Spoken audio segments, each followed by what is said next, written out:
Terrific ball strike. আরসিবির বিপক্ষে প্রথম ম্যাচে খুবই লজ্জাজনকভাবে ম্যাচ হারার পরে যেন এবার যেন টনক নড়েছে কলিকাতা দলের মালিক শাহরুখ খানের।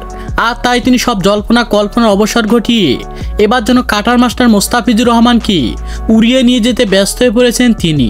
তার কাছে কথা হলো যে, বুঝি না আমি টাকা পয়সা, বুঝি না আমি ভালো মন্দ, আমার কাছে একটাই কথা হলো যে কোনোভাবেই হোক কলিকাতা দলকে চ্যাম্পিয়ন করতেই হবে।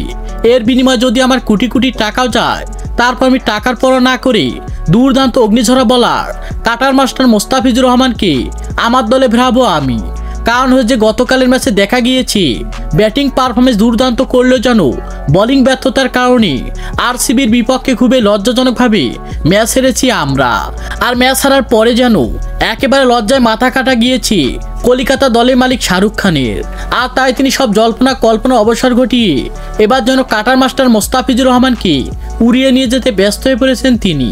তো দর্শক, আপনারাও কি চান কাটার মাস্টার মোস্তাফিজুর রহমানকে আবারও আইপিএল দলে?